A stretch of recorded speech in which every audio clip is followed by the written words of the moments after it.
graduating class of 2025. According to Business Weekly, business, finance, and ICT graduates top Botswana's unemployment list. Today, we're unpacking how you can move from just being a graduate to being gainfully employed. My name is Joseph Vicky, and welcome to Gingerbread Podcast. I'm joined by my co-host. Hi, Walter. Hi, Vicky. How have you been? I've been okay. All right, great.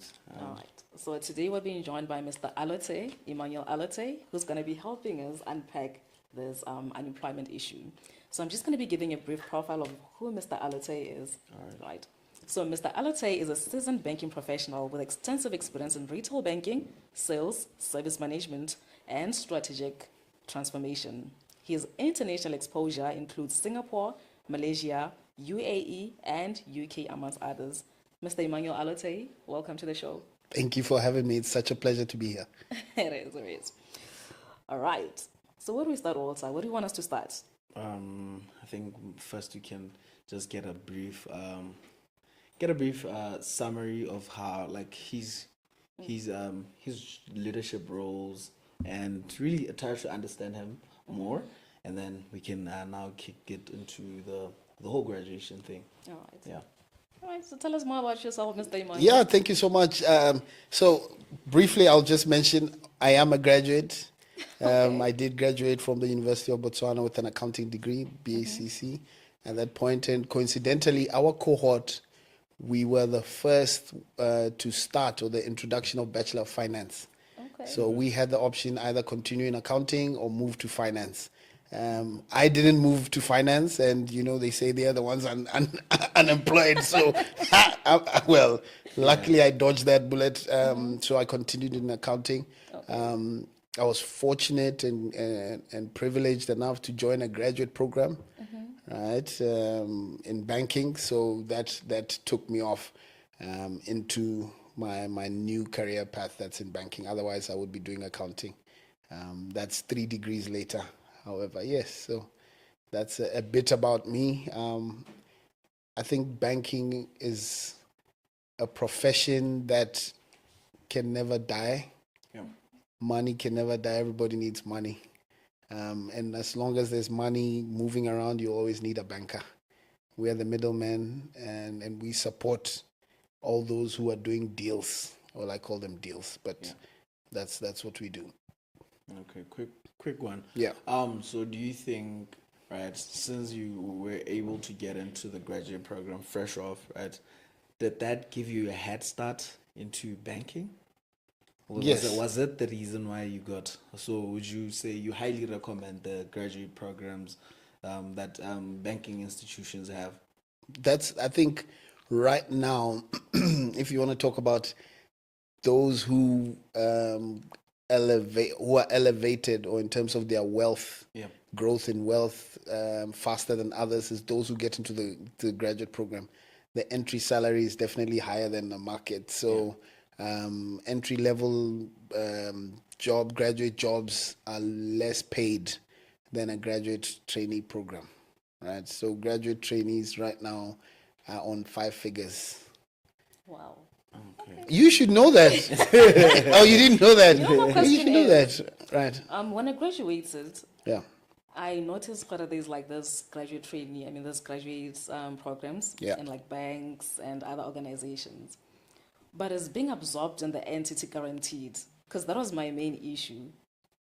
That is it guaranteed, or after that now you're going to have to now look for a job again after the 2 years of that program? Is it guaranteed? Yes. So there's always a catch. Yeah. Because it's a training program, if you fail the assessments, you can drop off.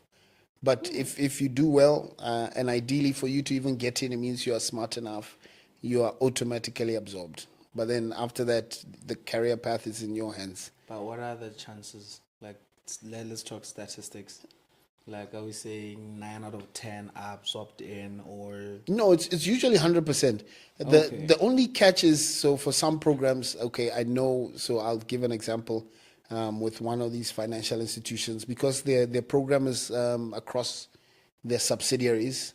So in other countries, some of the graduates were failing, and they were failing the assessments and being sent back home. Like, imagine you travel for a program, everybody, and then this one from this country We all write exams. These guys fail. Next minute they're shipped back home. So, but Botswana was smart. We don't have those problems. I don't think so. Before you move on to the next point, I want to know the type of assessments they do. Because once you're done with like tertiary, you're not thinking you're going to be facing like more assessments now. Oh, you're gonna write. You have to. I mean, first of all, to get into a graduate program, we always have the psychometrics. You're going to do some maths. You're going to do some English. You're going to do some cognitive assessments. And I think one of the reasons a lot of graduates don't make it into programs because we don't practice this psychometric testing. We don't practice cognitive reasoning. We don't. So even if you're from school, fresh from school, the last time they made you calculate 10 questions in 10 minutes, and it's algebra, and then you have to use your mind. You can't use a calculator. You can't Google. If you weren't studying a maths course, your mind isn't that active. And then most graduates fail to make it into the programs because of some of these assessments that are prerequisite. So you apply, okay, they say, yeah, you've made a first class, okay, come, let's do the assessments. That's where people drop off. Okay. Interesting. So now that we've already talked about the top 3 most unemployed graduates, I want us to speak to someone that's now writing their O levels as we speak. I think, they're in the middle of exams now. Yeah. So what courses should they be looking into getting into that positions them better once they're done with graduating? We want them to think in that mindset that this is the course that I'm going to be looking into once I'm done with high school. So what are the main courses that are lucrative to do right now? The world is changing too fast to put a finger on one course and say this is the future. Yeah. Right now we're talking about AI as the future. Yeah. We don't even know what that looks like. Back in our days, or back in the 2000s, at least it was a bit clear. They said, computers is the future. And that's when everybody rushed to say, I want to do computers, I want to do computer degree, but we didn't know exactly what that would look like in the future. And then all of a sudden, everybody has computer degrees, and then it's like, but what exactly are we doing with the computer with this degree? So as it stands now, there are no specific areas. I mean, there's data analytics, right? But you can do that if you study maths. If you do science, you can pivot to any of these courses. But there's no specific, this is the future. The traditional professions will always be there. Doctors, lawyers, accountants, bankers, teachers, they would always be there. Mining, engineering, they would always be there. So if you're doing you'll say a traditional role, if I may call it that, you'll always be relevant as long as society continues in the way it's going. Do you think, now let's look at from mining perspective, right? Looking at the way, I think the sale of minerals sort of going downhill, to be specific, diamonds, yes, let's go. Now, would it be ideal for one to be, especially let's say a mining engineer, right, to actually now pursue that, a student who's in the O levels, to actually think about studying mining engineering? And so I'll answer it this way. What have you noticed, or did you see the latest advert from, I think it was Debswana or De Beers? Yeah. They've now introduced an international graduate program. They never had that. Yeah. So they are doing it because they also realize that the core skills or the traditional mining skills, that's not the future. So they need to groom, we talk about synthetic diamonds. So you need to groom people in a mindset that says, it's not just going underground. Now we have to think of the environment. Yes, you'll be doing engineering. However, it may evolve. I think it will evolve. I think that's the word. Mining is going to evolve as we look into energy, green energy, sustainability, and the likes. I don't think diamond mining will go anywhere. I believe natural resources will always be there. As long as we're on Earth, there's something in the ground we will need. Yeah, they will be there. Yeah. But the demand, because of the scarcity now, sort of reduces, right? Okay, so one more, still around that. Yeah. Do you think that the traditional universities, right, let's say your universities, have they adjusted their courses enough to align with the forever changing environment? Or the reason why the graduates are unemployable is because they're still doing the very same courses that you were doing years back, right? Do you think they're moving at a right pace to actually fit in the market? You know what I find interesting about education? Firstly, those desks, those chairs and desks, they've been there for how many years? And they don't upgrade their furniture, the infrastructure. That board, that green board where they use white chalk, is still there. What are the chances that they've actually put in something else? It's still there. Yeah. How much more we talk about the actual curriculum? Those textbooks are still there. You look at it, it says 1980 what published, the published edition. It's still that's where we are, right? That's the Africa we're in. Yeah. But I think the fundamental principles don't change, right? The law of gravity can't change. So it's not like education is uncovering new principles that change the world. Still, the fundamentals will always be there. I learned that Pluto was a planet, but at the time Pluto was no longer a planet. Yeah. Okay, so The yeah. time I So- learned that Pluto was a planet, right, it was no longer a planet. I was the same part. I just realized that as a grown up that I learned Pluto as a planet. Yeah, we only knew 9 planets, right? Or Yeah. 10 planets. So I think science is the one that's bringing that evolution in the knowledge. I don't know if we're actually keeping up, because some people will say it's irrelevant. Like, what are we doing unless you want to be an astronaut? But Botswana actually has a satellite, so maybe, yes, that's a career path some graduates should think about. Right? Yeah, why not? All right. And then, I want to take you back a little bit.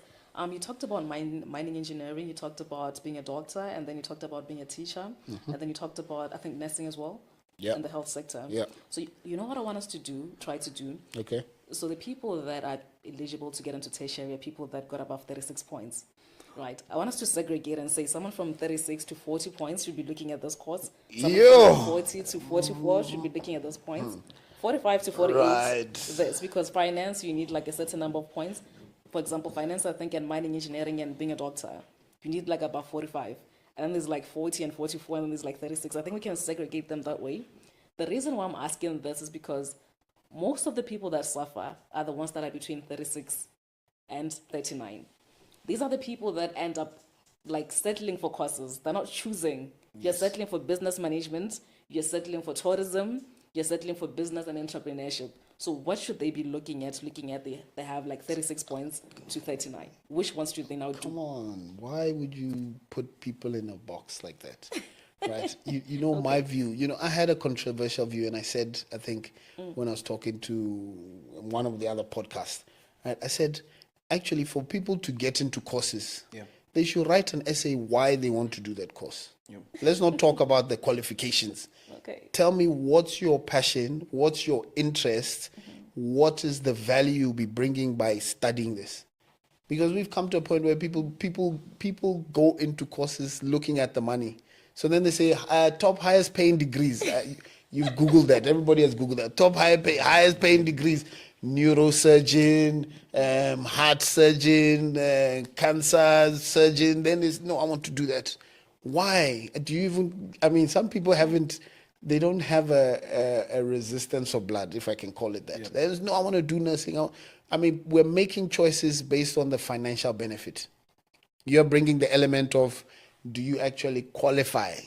So I don't have a problem with the educational bit or qualification, because if you rewrite, if you go for tutoring and what, you can meet the requirements. Even if you go to another country, some of them, the requirements to get into some of those degrees are actually less. Yeah. So you can actually do the course you want, right? I believe you can do whatever course you want. Yeah. Unfortunately, people making career decisions, there's so many factors they consider. So some will say, look, I need to help my family at home. Some will say, no, I want to move to the city. Some will say, when I graduate, I want to work for government.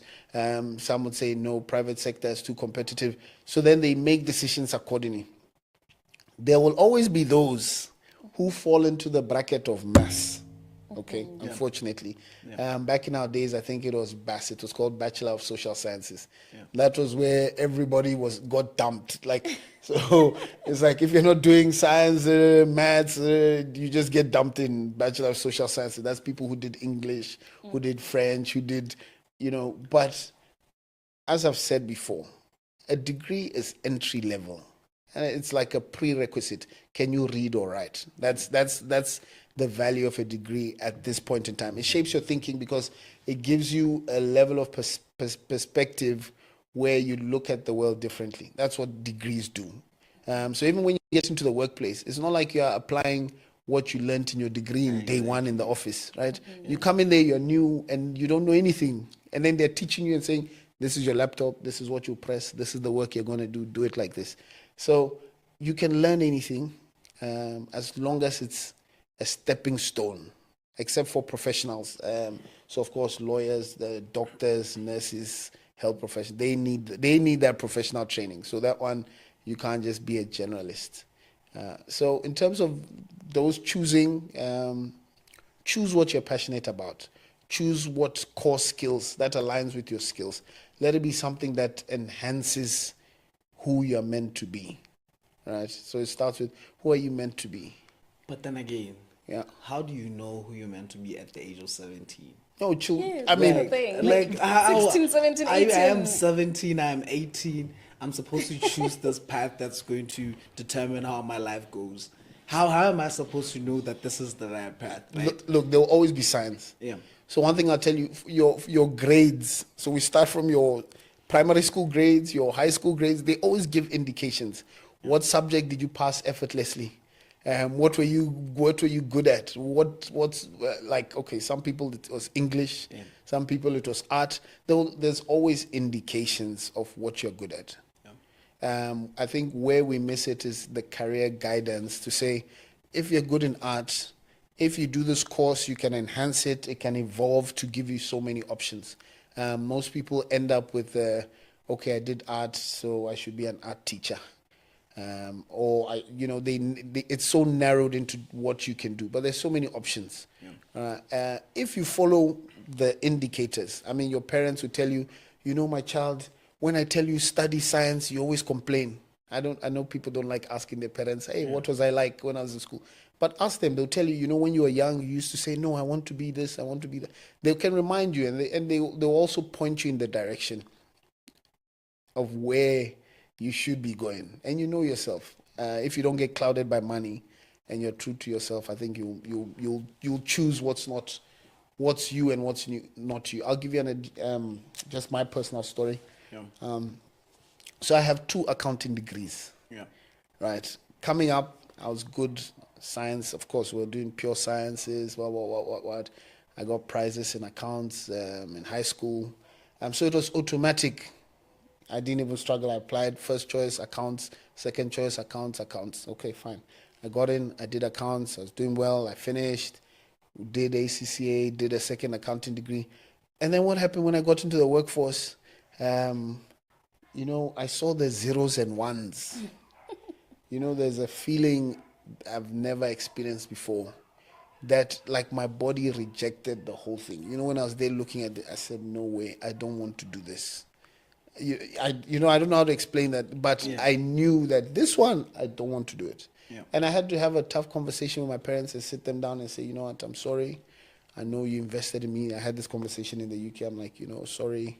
And I know 2 degrees later, plus these professional fees, subscription fees, all those things. But I'm not doing this numbers thing. No, I told them plain blank that this is not me. And fortunately, they listened. But not everybody will listen. They'll say, no way. You've invested all these years. You better suck it up. Don't be confused. So sometimes what you think you were doing or who you thought you were, it can evolve. And you have to go with it. And that's how I actually got into banking, because after that I'm like, please, I don't want to do this. Then they said, okay, so what do you want to do? And I said, I'm thinking of strategy related. I said, okay, fine. All right. Then I pivoted. I was able to go into banking. Otherwise, they counting that zeros and ones and cringing and man. You know, career paths, it's not easy, huh? It's not. But it's good when you make the right decision. And when you're comfortable that, you know, this is where I'm supposed to be. Because life is long. Imagine you're supposed to be doing it for the next 30, 40 years. The same thing. And if you choose wrong, you'll be there like, ish, what is this? What is this? I mean, you won't be satisfied. You won't be happy with what you're doing. But you know what my follow-up question is regarding passion and things that you're good at. As for me, what I was good at was Setswana. Which is good. What? One of the subjects that I passed effortlessly. Yeah. Like from like standard 5 up until like standard 7, you know, I was always getting like the top grades for Setswana, mostly because like my mom is a Setswana teacher and everything, so I grew into it. But then if I followed my passion, where would I be with Setswana? You'll be in the UN interpreting what you'll be flying on private jets as a private interpreter. Oh, you never thought of that? Because you know what my fear is? My fear is there's someone that is doing like O-level right now. Yeah. They think they have a passion for music. You know. Oh, You know what I mean? I see where you're Because going. Sometimes your passion can be an add-on to your core skills that put food on the table. So I wanted to like try to balance the two. Like, yes, I could have been good at Setswana, but I can still do those things on the side because it's not going to put food on the table right now. I can maybe write a Setswana book or something or do some Setswana stuff like poetry and everything, but it's not what's going to give me money right now and get life moving. Okay. So I want us to keep a balance for someone that's doing their O-levels right now. Like, how do they strike a balance between passion and something that's actually going to put food on the table? So let's talk about what is a job. Yeah. Because that's where this is going, right? Because when you say put food on the table, you're talking about what is a job. I mean, ideally, whatever we do it in exchange for money, Yes. right? So it's all about I want money. How do I get money? What am I doing to get money? Yes. So it doesn't matter if we say money is the goal, right? Let's agree. Let's agree. This is if we agree money is the goal, meaning that whatever you do to get money is not a problem. It shouldn't be a problem, ideally. Yeah. Wash dishes, wash cars, sweep, clean. As long as you're getting money, you're okay. Do we agree? Right? Do we like that's what is a job? Yeah. What you do in exchange for money. Yes. Meaning that as long as you're doing something in exchange for money, you're moving. Your life is moving. You're growing. You can buy whatever you want. You can put food on the table. And that has nothing to do with passion. Right? If we believe that anybody can get a job, anybody can work, and nobody should say I'm unemployed or I'm underemployed. Because if it's really about money, you'll do anything. Right? But then comes the prestige of I have a degree, so I want to do this to get money. Yes. Because of I've studied here, I want to get a certain kind of money because of this degree. So now we start putting conditions to money. Yeah. And then you say, no, I want to dress up, I want to wear nice clothes, I want to go to somewhere air conditioned to get money. If it was not about those conditions, and if it was about money, you can do any job. I think where a lot of people are missing it and a lot of graduates is they don't recognize what money is, right? And then they look down on, no, I can't do this, no, I can't do that. Then their formula to get money is to get a degree. And that's where we get into this education trap, because everybody thinks the only way to get money, get a degree, get a job, and get money. Dude, there are people making so much more money than people with degrees, dressed nice, sitting in offices. And people, I mean, blue collar. Yeah. I always give an example. You know, when I started off in the graduate program in the bank, some lady came to the bank. I don't know, she was dressed. I don't know whether she's a laborer or whatever. She was not dressed the best, right? She was dressed in blue collar. Yeah. And that lady, I saw her payslip. I said, huh? Me with my degree, looking all dressed up, but this lady was making more money. And it was a sobering fact that if it's about money, it doesn't matter what you do, you'll get that money. But we want the prestige behind, I'm a finance graduate, I'm an accounting graduate, I'm a this graduate. That's why you talk about it with the prestige, right? Oh, I have a degree in.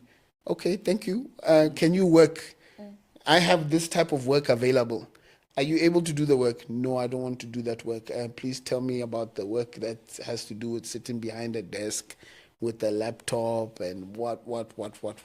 And that's where we're missing it. Okay. A lot of men, okay, for example, they wouldn't go and become receptionists. Think about it.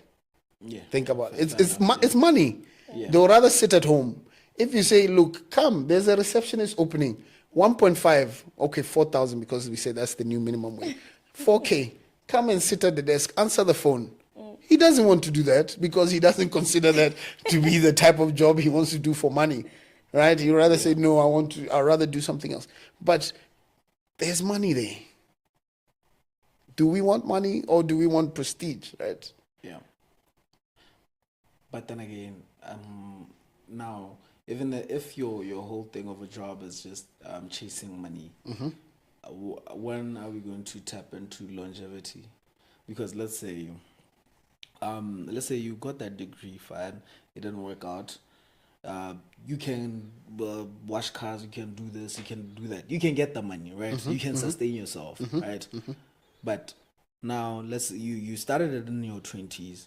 Will you still be able to wash cars all the way to your 40s, 50s? That's the thing, right? Because sometimes if the money might be a little bit stagnant, it won't have like that trajectory that you might be anticipating. So now let's look at longevity part of it.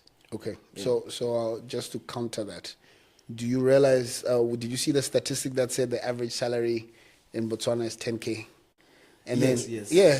So that means everybody, no matter wherever they are after so many years, they're all on that same level. So when you talk about stagnancy, they're all there. They're all there. I'll get you a 10K anyway. As much as people tell you that the average salary is 10K, people are driving Range Rovers. People are buying Ford every day. Yeah, but what type of people are those though? Look, we're not like a mixture of both. They could be white collar, blue collar, entrepreneurs. Entrepreneurs, yeah. Let's go. Where do jobs come from, right? So if you say you do a job to get money, jobs come from companies. So when you say where do you work, I work for a company. Jobs come from the government, right? All the government agencies. Jobs can come from yourself. So you say you're self-employed, and then the highest employee sector or the highest sector that employs is SMEs. Right, small businesses. A lot of the people driving Range Rovers, they're in business and they're doing well for themselves. Right, nothing is stopping you with a degree from saying I want to go into business. Okay, I have a follow-up question there before you continue. Go ahead. My analogy of going into business as a graduate, for me, I always find is that business, you're not guaranteed success there, right? It's not always guaranteed success. So I always believe that it's better to go into business when you have experience, because when this fails, you can fall back into employment again and look for a job. The problem with going into entrepreneurship and trying it for 7 years flat, if it fails, you're going to start back where you left in the employment sector. You're going to start off as an intern at 31. You know what I mean? No, that's not possible. Yeah, I've never seen a 31-year-old intern doing what? Kind of there's cutoffs. No, there's cutoffs. There's cutoffs. They said 18 to 25, so it can't be 30. But I know that it happens. Right? 30-year-old intern, Okay, no let's say chance. accounting. In accounting, it doesn't matter how old you are. If you're starting off, you're going to start off as an account assistant. You're not going to be a finance manager because you are now 31. You've been trying business for 10 years. You're going to start off where where you should have started off. So maybe you can just touch a bit on that is there a risk into going into entrepreneurship immediately after graduating, or try to get a job while also trying to be an entrepreneur? Before you continue, sorry to interject there. Call it a risk, call it what. Life is about risks, right? What about the success factors, right? I mean, you try it and then you boom. I mean, every big company started off small. Yeah. Every big company was an SME. All the Facebooks, Meta, they started off, they'll tell you where they started off in the dorm room, It was a small idea somewhere, people coming together, and they pushed it and it grew. I think everyone, whosoever, has the opportunity to use their skills. I want to I want to link it to degrees. Right? What is a degree? You have knowledge. I mean, at least at the end of the 4 years, they were teaching you something on multiple subjects or a single subject. So you have knowledge. use that knowledge. So you can't say, I don't know anything. You have some knowledge in something. Even if they say, okay, I have knowledge in business, whether it's general business management, why can't you use that knowledge and manage somebody else's business? It doesn't have to be a company. You can manage a tuck shop. The tuck shop lady, you can apply the knowledge you have to manage her business, right? Because you have the knowledge. Yeah. So a lot of people who say they don't want to go into business, what are you doing with your knowledge? What is the risk of you using the knowledge you have unless you didn't learn? Now, that's a different story where people have degrees, but they don't have any knowledge inside. Because they can't show 4 years, what's your takeaway? What do you remember? What do you know about computers? They don't know anything. They were, I don't know how they passed. Yeah, I think that's the other factor. Yeah. There's a point where, I think as a student, there's a point where now you're just pushing to pass and you're not really grasping concept to a point where you really learn them that much. Yeah. Right? You just ticking boxes. True, Yes. that happens a lot. Yes. So I think that's a factor as well. I mean, if people knew that actually the degree is a stepping stone, like whatever you're learning, all it takes is that one idea, that one course, that one interest. That's the one that you're going to pivot. That's the one you're going to hold on to and blow. Like that's your career path. You just heard one thing, one concept, and you got that idea. They would run, they would embrace the whole 4 years because it's like, look, I learned something. That's what I'm going to do after this. But, we let all that knowledge, all those insights go over our heads. I mean, you can imagine, so for example, tax or what. In tax, okay, because I studied accounts, I still remember. Yeah. They tell you when a company makes a loss, you're able to claim that loss for the 5 years, right? You can be writing it back up. Dude, if people understood that, you'd say there's a risk here that I can recoup that loss 5 years later whilst I'm doing other things. There's some information there. There's some knowledge there. You can help somebody with that knowledge. You can help yourself with that knowledge. I mean, they teach you about foreign exchange. They teach you about present value of money. Okay, let me use a different profession. Yeah. So business is the easy one. We said ICT. Yeah. All these guys who know about computers, ideally they should know something about the internet. They should be the first ones that at least are helping people build apps, build websites. Ideally, if all our IT graduates apply the knowledge they have, every small business should have a website. Like people should be on the internet. Our digital activity should be higher. We should be paying with QR codes with our phones, right, on the streets, because everybody has a website, everyone has a landing page, everyone has a Facebook marketplace. Yeah. Because somebody who has an IT degree, and you mean to tell me they cannot help you develop an app, right? There should be an app for smausus, like you want to go to the tuck shop. Somebody should come up with it. But we have IT graduates with all that IT knowledge, and they're sitting there. They are not even helping their aunt who has a tuck shop to digitize, right? Yeah. But they have the knowledge. All right. So now let's take it back a little bit. So now let's say this O-level student is now in tertiary, right? Mm-hmm. So now, because they're now still learning, because there's always a concept of arrival fallacy, right? Where when I'm starting a degree, I'm just looking forward to finishing that 4-year mark, and then I get a job, right? So what do you say to someone that's now in tertiary? You're trying to have them be in the moment and gain that knowledge properly, not just have an arrival fallacy, that whole thing of trying to say, I want to graduate, I want to get a job. How do they stay in the moment and try to gain the rightful skills that can actually help them once they're done with school? COVID should have taught people lessons, multiple lessons. COVID was an eye-opener.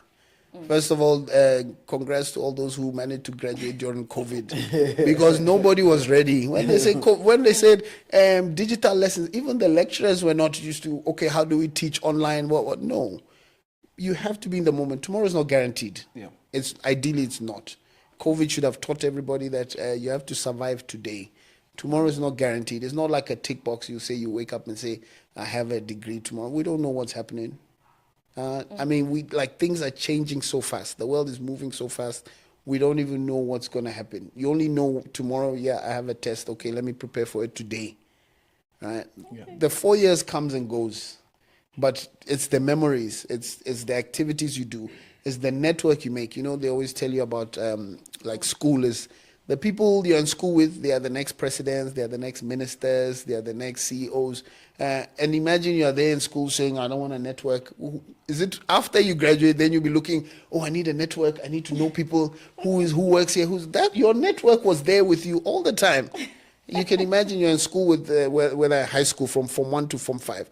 You have all those years, 200 people each, like 1,000 people in your network that you could know that tomorrow they'll be somewhere. They'll be ahead of you. They'll be around you.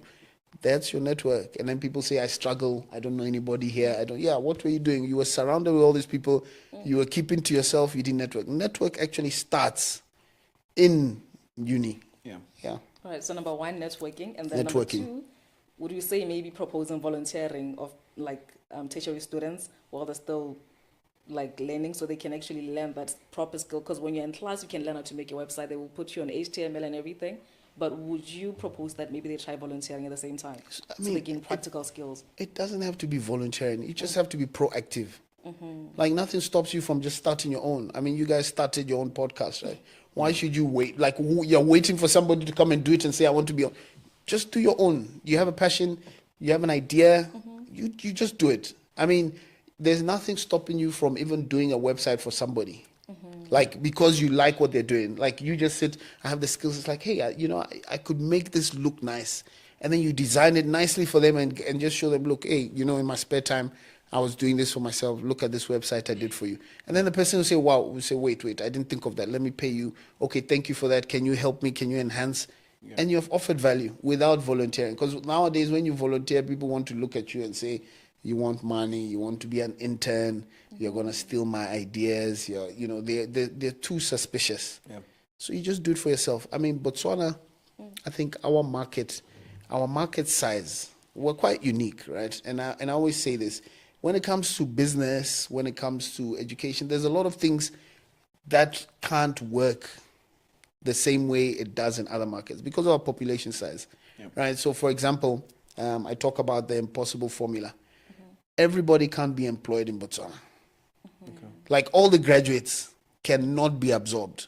For example, all the banking graduates, there's the Botswana Institute of Banking and Finance. Yeah. They can't be absorbed by all the banks. We only have 12 banks, right? Yeah. And so 12 banks have to hire those who graduated 20 years ago, who have been working for 20 years, they have to hire new graduates. It's impossible. Yeah. A lot of we don't have enough companies, we don't have enough scale, we don't have enough businesses to absorb everybody. But what we can do is become innovators. So people talk about, the nurses are going to the UK, they're leaving the government service. Actually, we can pick a profession whereby we become exporters. We become the professionals, like in the world. When they say, hey, who has the best nurses in the world? Botswana. There was a time Cuba, they used to bring their nurses. Like, we know they get trained, and their nurses are the ones going all over the world to go and work. Why can't we pick a profession? We invest in it. Everybody learns, and everybody's the best. And all they'll be doing is going to work outside. You don't have to work indoors, right? Actually, yeah. Many countries use that, and it works like miracles. Like, we are able to populate your thingy, other countries with your skill set. Yeah. So what do you propose for Botswana? What would you propose? Because looking at Botswana's market, because we're trying to get to a point where, let's say I'm listening to this podcast, I want to know that after this, what am I doing? What's supposed to happen now? So what should Botswana be looking at? I think this one maybe is not actionable on a personal level, on an individual level, but what can the government be looking into? I mean, like the government has the BETP transformation program that they're putting in place, right? They've prioritized some sectors. They say agriculture, manufacturing, diversification. They've laid it down, right? We have Buwan, Botswana University of Agriculture and Natural Sciences. Yeah. What are those graduates doing? Like, who are they? I don't know them. How many are they? What are they doing? They should be leading us when it comes to agriculture. We don't hear from them. They should be, I don't know about any agricultural consultants or what. They should be consultants. Anybody doing small stock farming in their house, you should call those consultants. These graduates should be running their own consulting firm, just like lawyers. Yeah. Yeah, I mean, they have the skills. Any small stock farmer, you say, no, I need that consultant. Just like we have veterinarians, animal vets that come to your farm and what. We should get those guys. They have the skills. They can tell you, they can show you how to do it better. I mean, there are a lot of people who are losing money in this subsistent farming. Yeah. That's what we call it, because they do it on weekends. They are not commercial. They are not breaking even. It's actually a poverty trap, if you ask me. Yeah, it's a hobby. It's a very expensive Yeah, hobby. it's a loss-making hobby. I mean, hello. I don't even want to judge them with, with their double cabs, V8s, driving in the city. I mean, it's nice, but like, how practical is that? Yeah. But we have so much opportunity. Graduates can go into, manufacturing. We always talk about it, but nobody's really taking it up.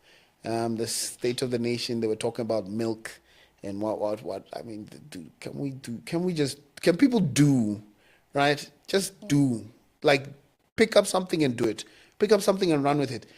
One of the things also, I think one of the disconnects is everybody wants to be in the city. Yeah. There's so much opportunity out there, man. Things are happening. I mean, one of the areas in the BTP is tourism. Yeah. I don't know what people are doing in tourism up there. I mean, you go on the Mukoro. Why haven't we digitized? Why haven't we done local speedboats? Why aren't we doing, I don't know, bikes and why aren't people can do things there? Yeah. It doesn't have to be in Gabs. We're in Gabs and then they force us, they say, wear suits, look nice and get a job. There's so much people could be doing out there.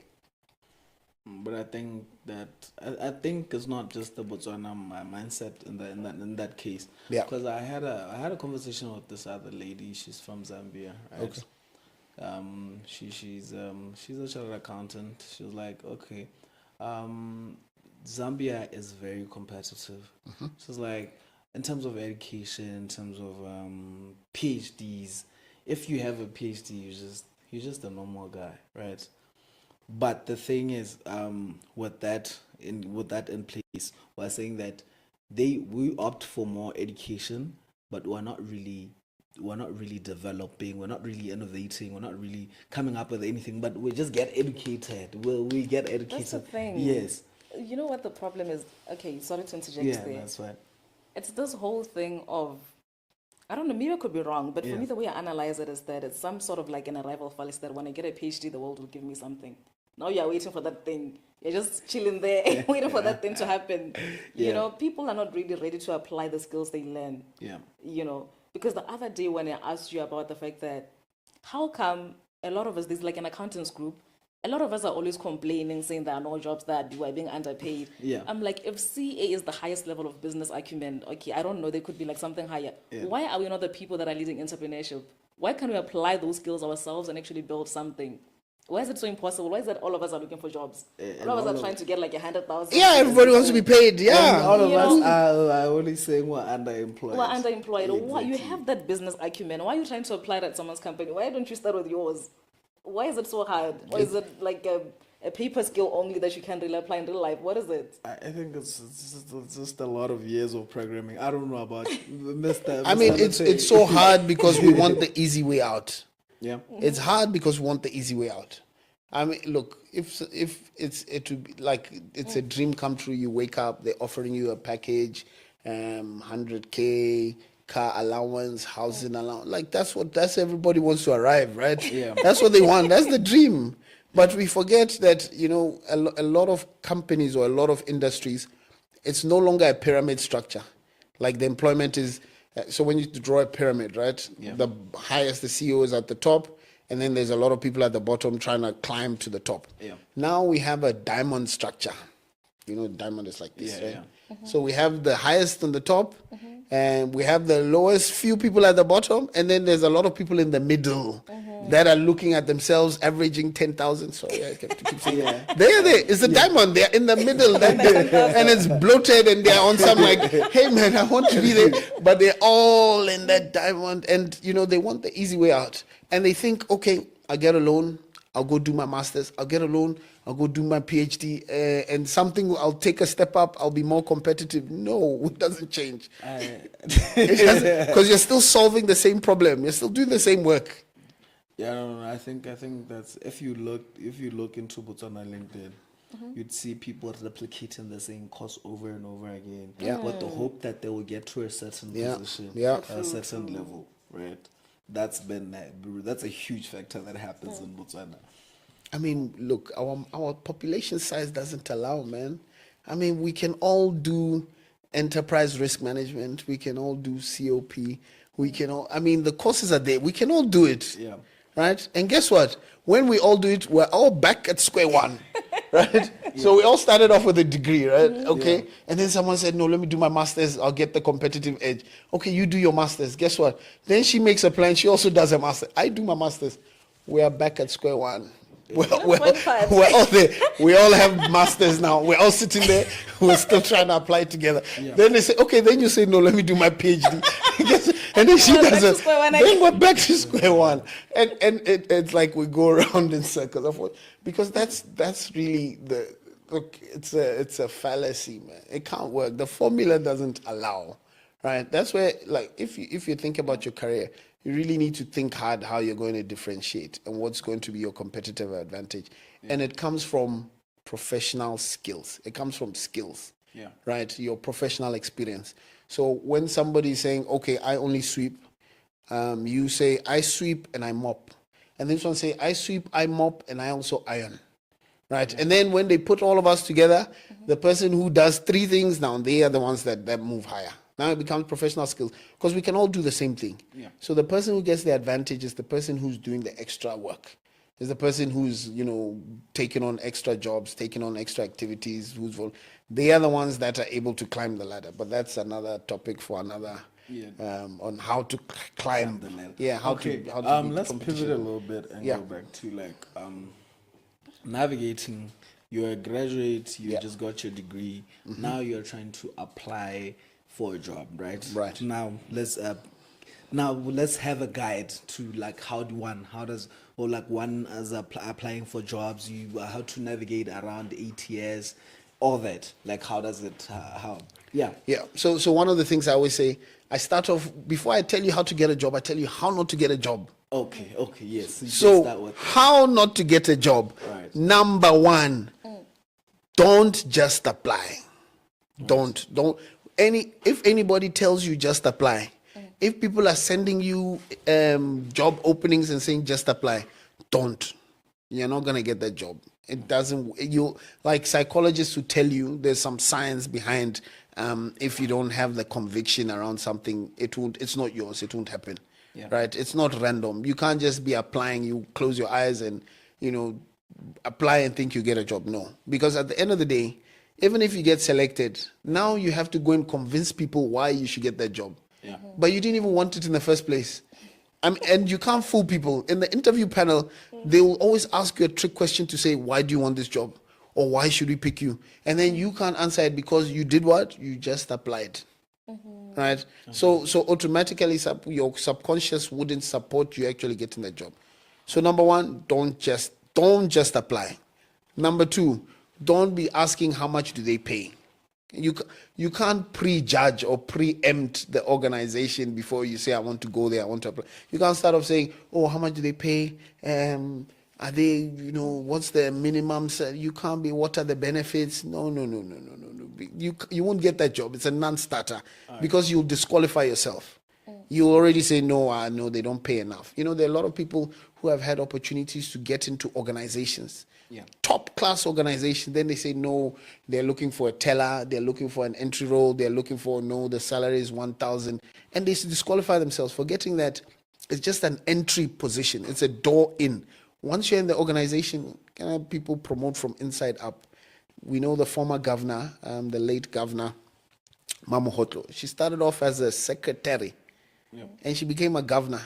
So imagine if she didn't take, the former governor of Bank of Botswana. Yeah. So you can imagine if she didn't get that job as a secretary, and she was saying no. She got in, and when she was in, she went up. There's a lot of organizations they promote from within. Yeah. If you can get in, you're in. Like you're in. You work your way up. You'll always. They say cream rises to the top. Always. Yeah. You're good. You're putting your work. You rise to the top. The third one, how not to get a job, is this idea of, do you know anyone working there? That never works. Those things, once you start saying, oh, do you know somebody who is there, connect me, you are not going to get that job.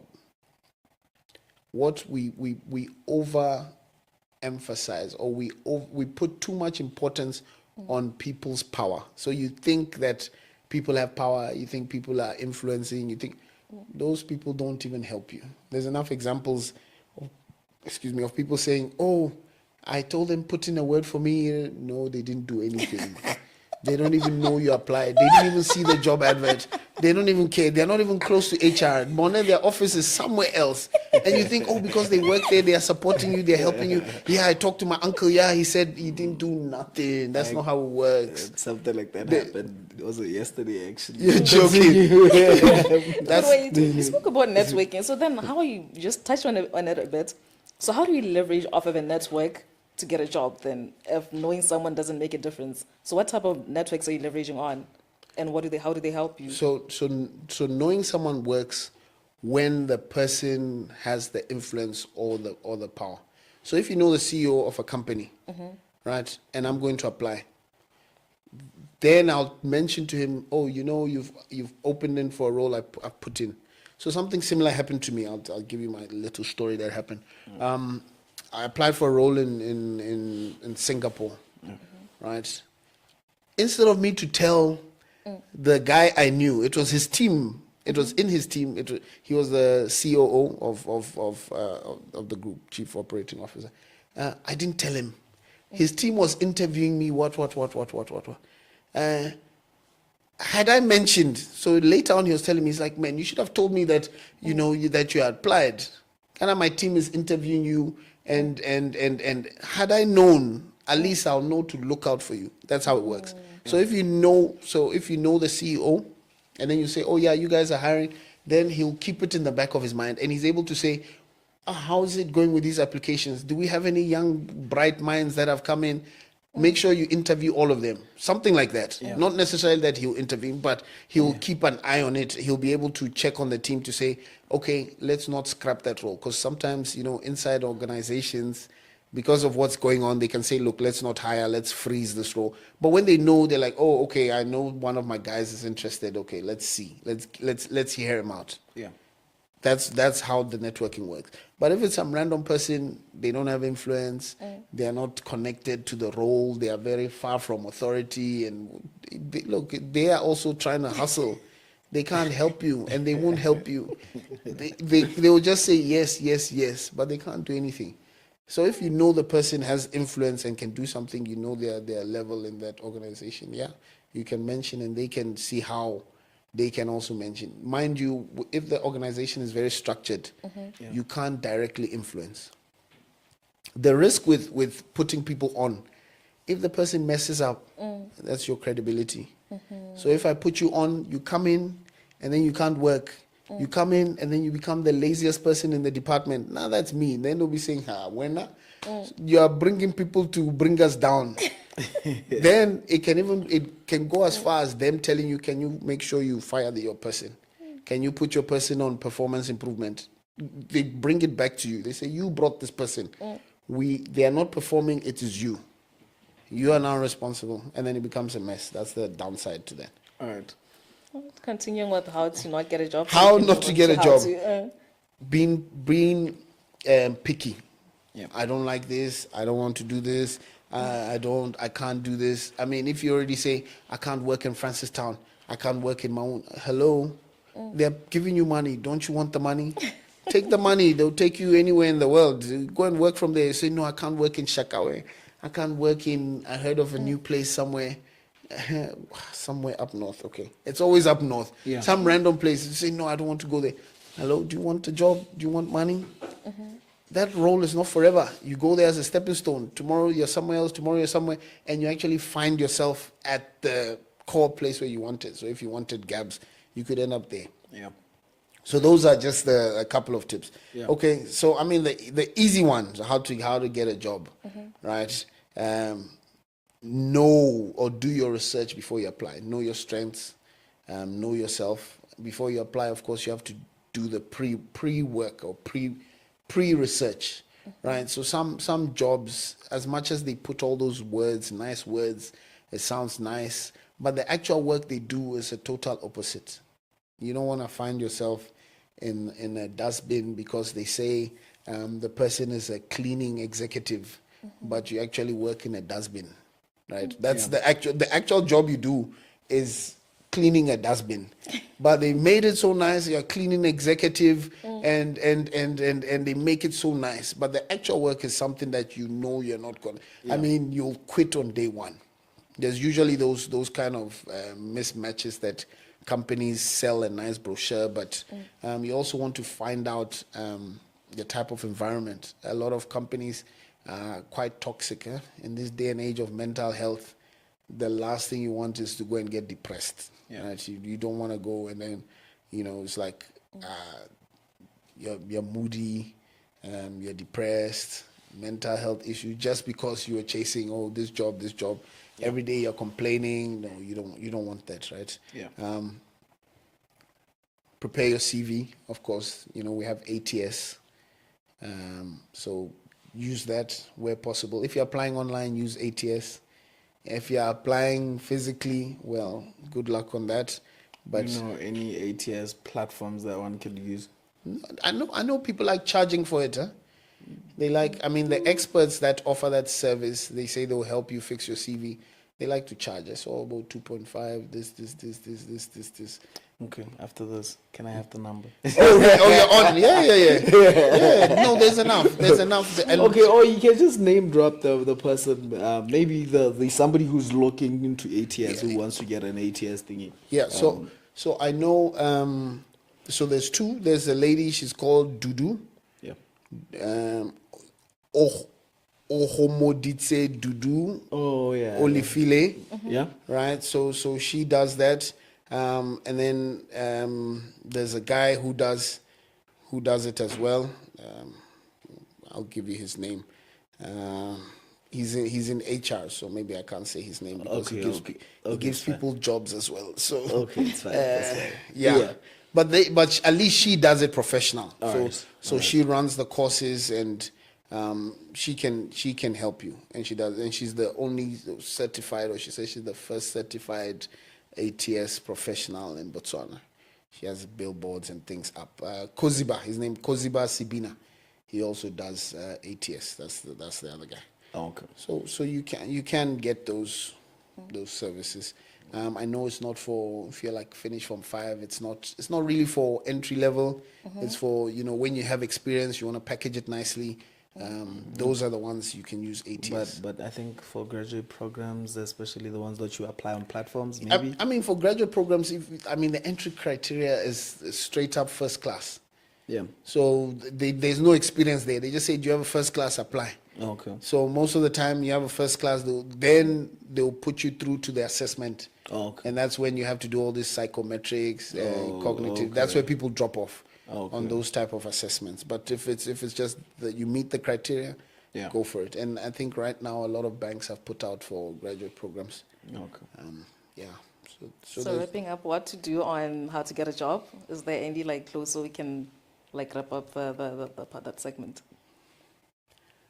Look for a problem to solve, right? Ideally, the job you want is where you're solving a problem that you are passionate about, something that you want to solve.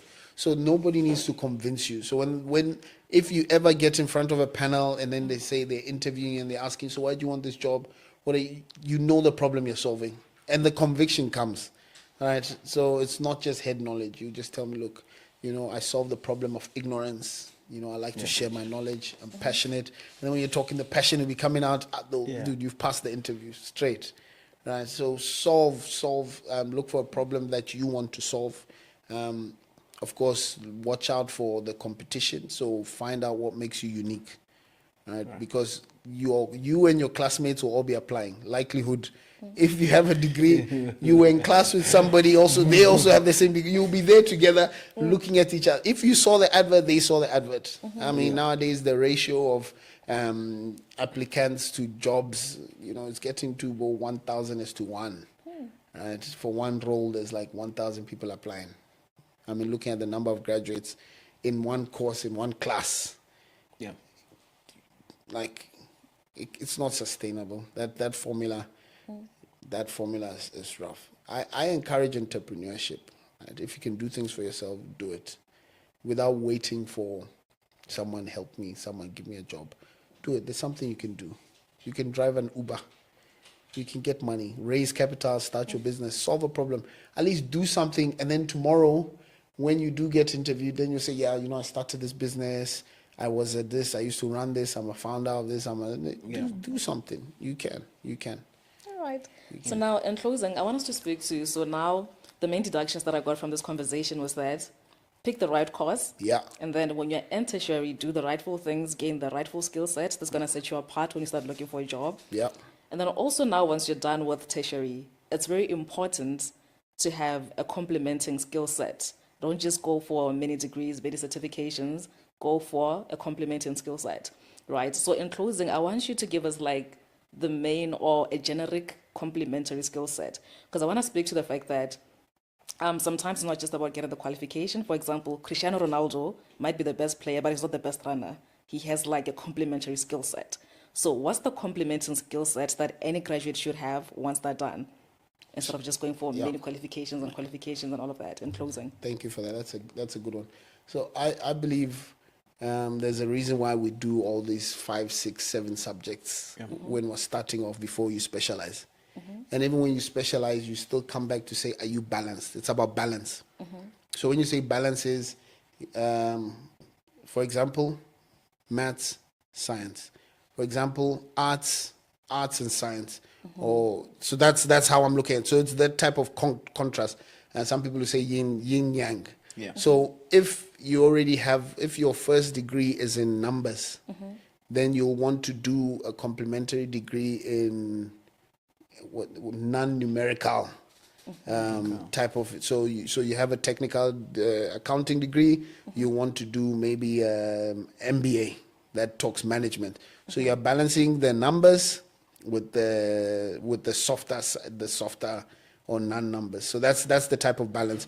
A lot of people who end up doing business degrees is because, like as a master's, so they've studied technical, they've studied something, and then they say, I want to know about business. So you should be balancing like that. It shouldn't be just one-sided numbers, or soft, and then you don't balance the others. That's why we have courses like finance for non-finance. So it's for the balance, and the balance is to give you the knowledge. So it's not saying be the expert or be perfect, but it's for you to be able to understand when people are talking about it. You have a reference point rather than you being blank. It's like, okay, I know, I've heard about this. Okay, that's what it's about. And then the higher you go in your career, then there's things like executive development, where now it's a lot of leadership, people management type of skills. I think one of the things that we don't learn a lot coming up is people management. So you're waiting for you to be a manager with a team before you start growing as a people manager. You can start now. It helps you. Actually, that's a competitive edge. If you can work on your people management training, learn how to manage people, lead a team, lead people, build all those HR. Because most people, they don't care about it. If you're not in HR, you say, why should I learn about HR? But actually, that's how you balance. That's a balancing act.